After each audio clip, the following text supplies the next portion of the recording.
Alright, welcome to our Verse community call. Today is the 5th of September.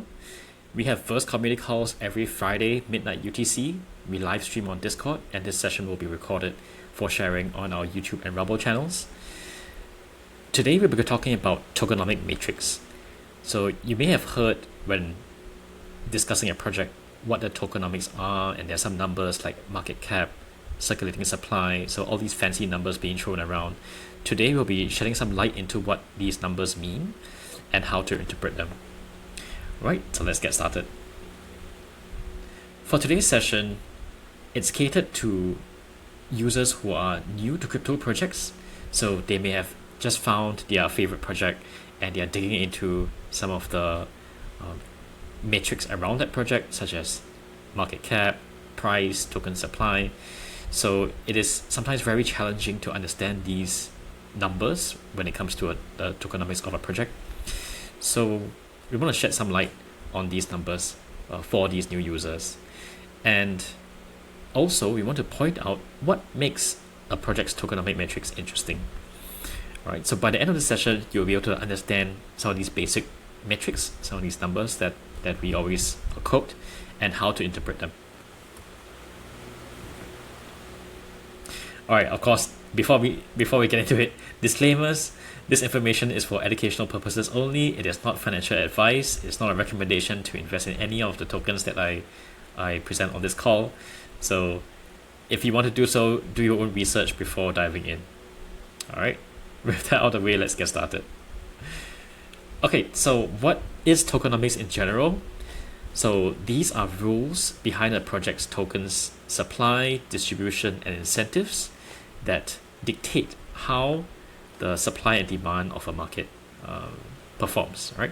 So it's really a balance of the token supply and how it's being given to the ecosystem or to the community, perhaps as rewards, like the Verse token is given out as rewards now.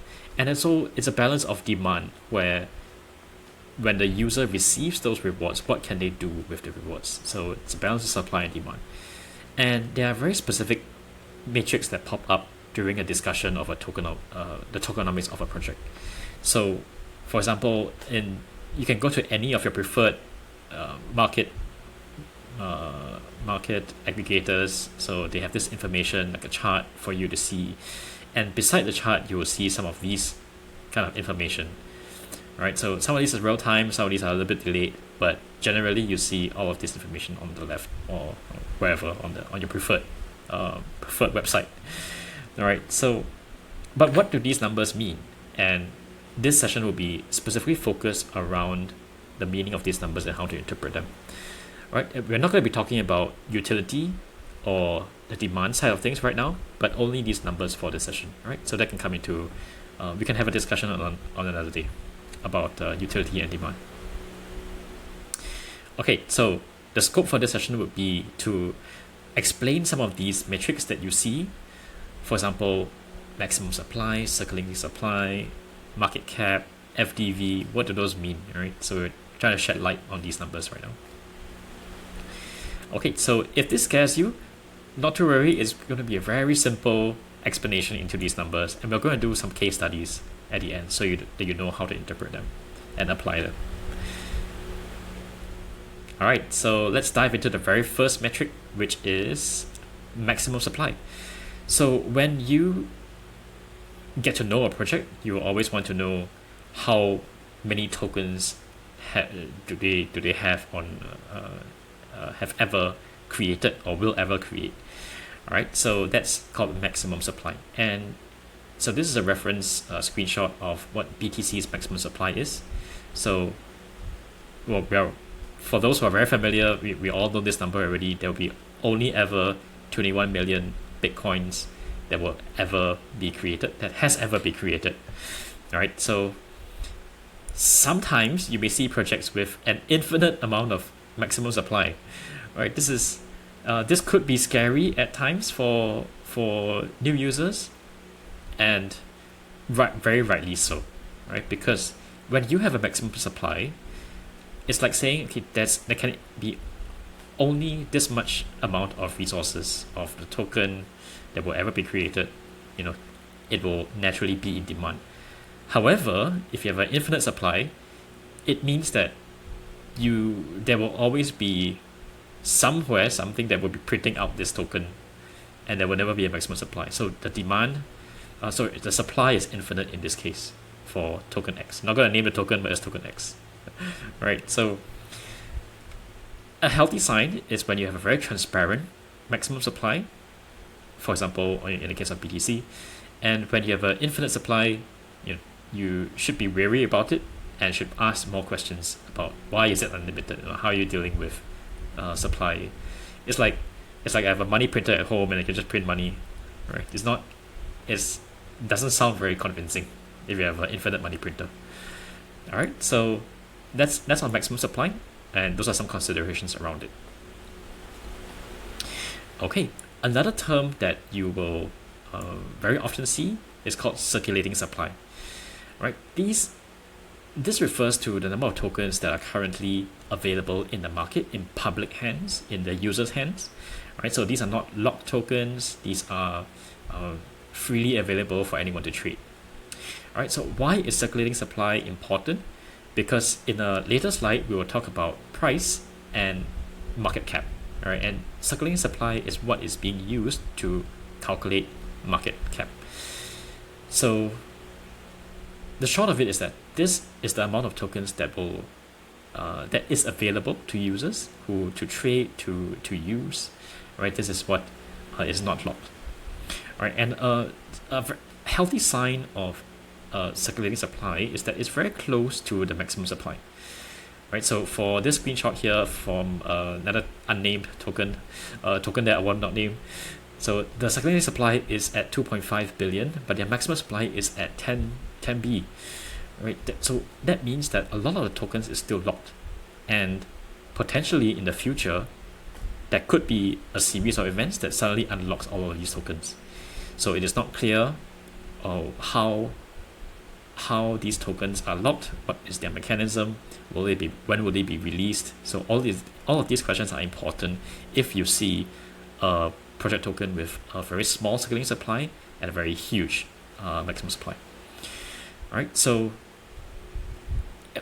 these are some questions to ask, but of course if you ask them and the vesting schedules are clear, the unlock schedules are clear, that may be a good sign. All right, so that's how to think about circulating supply and why it's important. All right, on to the next one called burns. So when anyone burns a token, it means they are permanently removing these tokens from the supply. All right, so they could be sending it to a particular wallet, a null address wallet, or demarking these tokens for being burnt. So this effectively removes the token from these designated tokens from the total supply. All right, so why is this important? It's like saying I have only 21 million tokens ever created, but I'm going to burn X amount of them. All right, people are going to get very afraid. Like that creates a lot of scarcity. Where are you going to, how are we going to compete for the other Y amounts? Like, if you're going to burn 50%, how are you going to compete on the other 50% of tokens? So that creates scarcity, right? So burns are very important and healthy if these burns are communicated transparently and are done regularly. So this is a screenshot from the Verse burn engine. You can check it out at verse.bitcoin.com/burns, and these are a list of burns that we've conducted, and you can see how much we've burned, when we've burned it, how much of supply reduction that we've created from the burns. So these are being very transparent about where the tokens come from and how are they being burnt and when they're being burnt is a very good sign of a project. So that's one indication of a healthy project, right? Transparency. And even more so if these burns are tied to actual usage. So for example, if you're burning a percentage of fees, which many DEXs do, decentralized exchanges do. So it's a very healthy sign that as the usage goes up, more burns take place, and there's less tokens in circulation, which is better for everybody. All right, so these are some considerations when a project burns their tokens. You have to ask these questions, like where is it coming from? Are you being transparent about it? What percentage of the supply is being burned? All right, and it's a good thing because it creates scarcity. All right, so on to price. So this is a very, very common metric that everyone quotes. Right, everyone quotes, BTC is at 110k today. It's going to go up to X amount. It's going to go down to Y amount. So everyone would have heard what the price of a token is. Right, so it's the cost of a single token.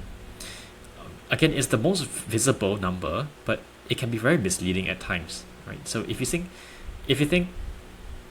a token that is very expensive, like BTC at 100k, 110k, it could mean different things if the supply is at different values, right? So you can't compare BTC at 100k with a smaller medium cap token at $300, or even a very small token at a couple of cents. All right, so it's a very wow metric, like, oh, my token is worth this much, but it's meaningless if we don't compare it with alongside other metrics like the market cap. All right, so I would say it's a very visible number, but it's not the most important. Okay, so we always have to consider other things like the market cap, the token supply, how much they've burned, what other questions that we can ask the project to determine project health, in order to say it's a good buy or a bad buy. Right? You can't decide on price alone. Okay, so on to the next one. So market cap. So we have, if you're trying to compare two projects, right, so how are you going to compare them if the price is not comparable? Right? If you're going to compare Bitcoin at 110k versus Ethereum at 4k, how are you going to compare those numbers? So a metric that everyone uses to compare it's market cap. Right? So market cap is the price times the circulating supply. Right? So for Bitcoin, it's at the $2.2 trillion market cap. For Ethereum, it's at the 500 billion market cap. So that number alone tells you that these projects may not be comparable, because the market cap for Bitcoin is a lot higher than Ethereum. And you can do this exercise for a host of other tokens to determine what their market cap is, and see if they are in the same category, right? So you really want to compare a token with the similar market caps. Like if you're 2 trillion, you might want to compare with another trillion, 1 trillion or so. If you're at the 500 billion market cap, you want to compare with another 500 billion market cap project. All right, so market cap tells you which category the projects are in. All right, so it's not useful alone to compare price, but you also have to compare which category the projects are in, and market cap is a good way to categorize projects. Okay, so some healthy signs. If you are a large cap token, all right, so Bitcoin is a large cap with over $1 billion, right? Ethereum is a large cap with over $1 billion. So it's a very stable project, but you can perhaps anticipate slower growth. If you're a medium cap, maybe 100 million to 1B, it's kind of balanced growth. Your project is still pushing very hard for growth, and you may see that in the medium cap tokens, right? And in the small cap tokens, you may have a very high risk, but also if it does well, you have a very high reward, right? So that's how to generally think about the market cap, right? And again, market cap is a way to put projects into buckets, and only those projects in the same buckets could be comparable, right? Okay, so on to the next metric. It's called volume. Okay, so for volume, it just means the total trading value in the last 24 hours, right? Sometimes some websites may quote different time periods, but generally it's a 24-hour period, trading period, right? So in that 24 hours, how much of that token was being traded? Okay, so you can see for BTC, it was 58B worth of tokens that were traded. For token Y, unnamed token, it's about $90 worth of tokens that are traded.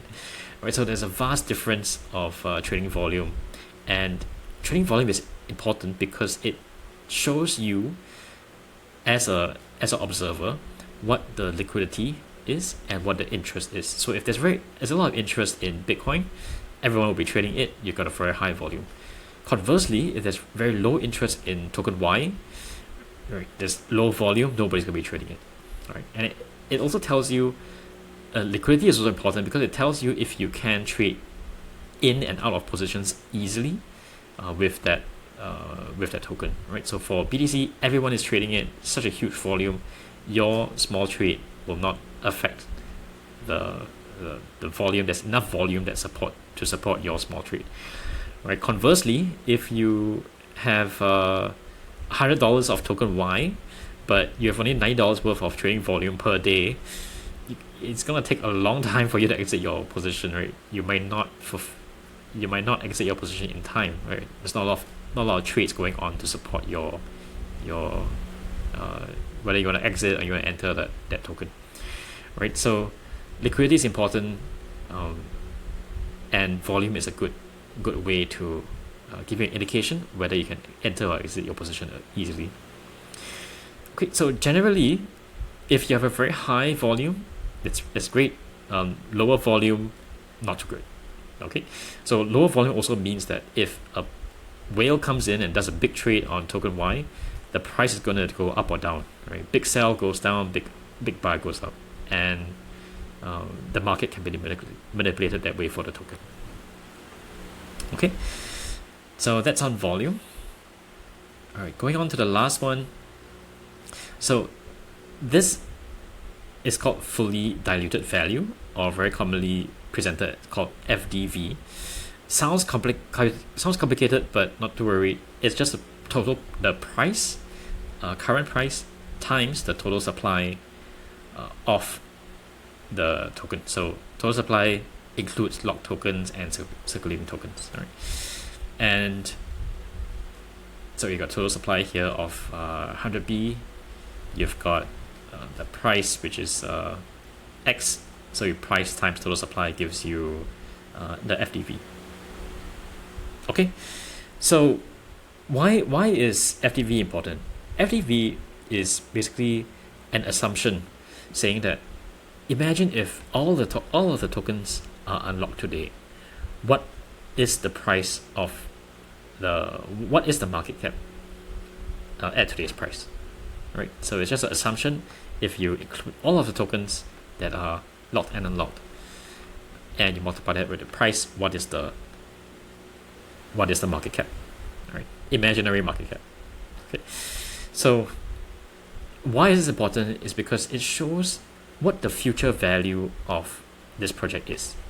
Okay, so if your FDV, if your fully diluted value is several times higher than your market cap, it could mean that a lot of users are a lot of folks who are looking at it anticipates a higher valuation down the road, right? But when they anticipate a higher valuation, it could also mean that they overvaluate the project, right? So having a FDV that's very close to the market cap is valuable. So in this case, token Z, their FDV is exactly the same as their market cap, which is valuable. So it shows that all of the tokens are, in this case, all of the tokens are unlocked, and the market cap and FDV value is the same, meaning that there's no chance of you being diluted in the future. Okay, diluted meaning there's a big dump, a big unlock of the tokens, and potentially the price may fall, and your value goes down, value of the project goes down. Okay, so So that's on FDV. So to recap, FDV, if it's around the same as the market cap, it's great. If it's a little bit over, okay, but be careful if be careful of the risk of overvaluation. Okay, so when you see the FDV being higher than the market cap, you will always want to ask yourself or ask the project about the unlock schedule, right? So what's happening with the unlock schedule? What's the plan for the rest of the unlocks? And perhaps that can reassure you of that particular metric. Okay, let's do some case studies. All right, first is on BTC. Okay, so we have the metrics for BTC. So let's look at the metrics top down. So we have maximum supply. So maximum supply is 21 million BTC. There will only ever be 21 million Bitcoins ever minted. So that's that number.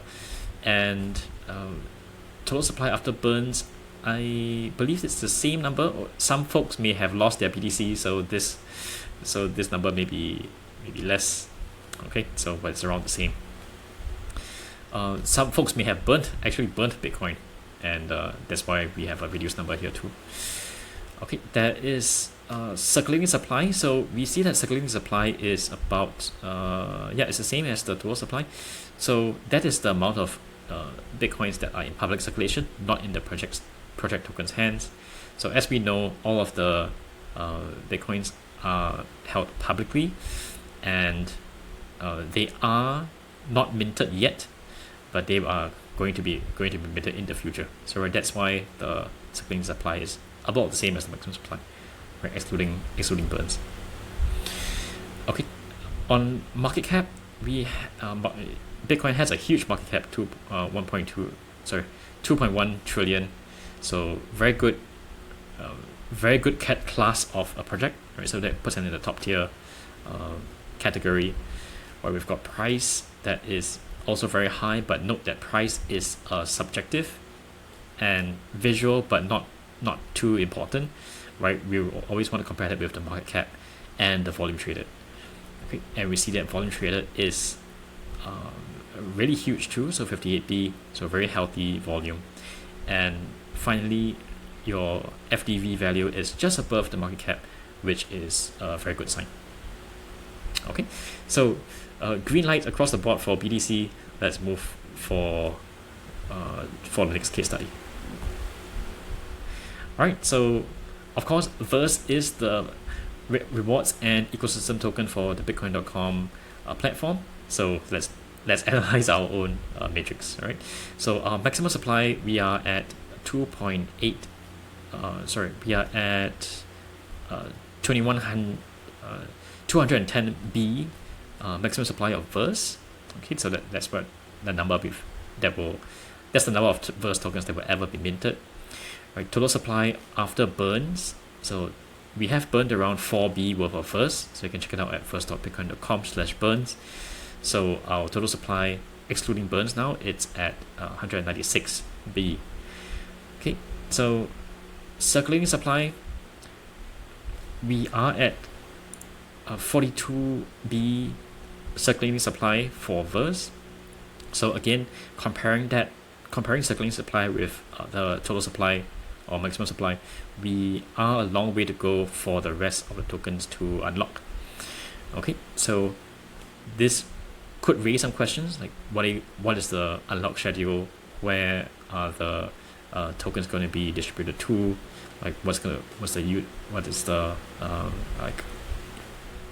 are there going to be burns incoming that will affect this unlock schedule, and of course burns increase scarcity, so that's a factor too. So some questions will need to be asked around that. Okay, again, market cap. So our market cap puts us at 2.8 mil, and that gives us a way to compare projects with each other, right? So if we're going to compare a Verse with another token, we have to see, okay, is the other token in the same market cap as the Verse token? If it is, then great, let's compare it. If it's not, we have to reconsider comparison, right? So it's not a fair comparison. And price again. So price, very visible but not relevant unless you combine these metrics together, compare that in parallel. All right, so volume, we have about 3K worth of volume as reported on this site. So it could be a little bit low on the volume side. So if you're going to do a big trade, you have to be careful.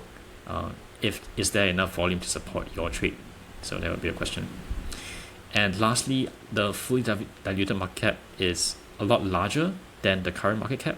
So 13 million FDV compared to 2 mil market cap. So some questions here to ask ourselves would be, what are we going to do with the excess? Are we overvaluated right now? What if we bring down the FDV to the close to the market cap, right? So that would give a better signal to observers who are looking at this project. Okay, so that's how to apply the tokenomic matrix to a project. So we went through applying it on BTC, we went through applying it on Verse, and I hope this will give you a good practice. You can use this approach on other projects too. Right, so some key takeaways. We've gone through an overview of tokenomic metrics on this call. Again, not one metric can provide you with the confidence to say, okay, yes, this is a home run project, I'm all in. All right, so you have to combine it with other indicators for better accuracy. For example, what is the roadmap? How is the community doing? What's the utility? What's the team behind it? All right, so it just provides you one view of the problem. You have to look at the problem as a whole before coming to your conclusion. Right, and as a final note, one key takeaway that we can ask ourselves is that what can we do to improve our matrix, right? Or what can a project do to improve their matrix, right? So it's a very important question. It's a little bit of self-reflection, and it's a very challenging yet interesting question to ask. Again, finally, all of this is not financial advice. Do your own research before investing in and buying any of the tokens. All right. Again, why are we doing all of this? We believe that Bitcoin and crypto will be used by everyone around the world one day, and we're here to make crypto fun, easy, and rewarding for everyone. All right, thank you for joining me on this first community call. I'll see you next week, Friday, midnight UTC for the next one. Thank you for your attention and have a great day. Goodbye.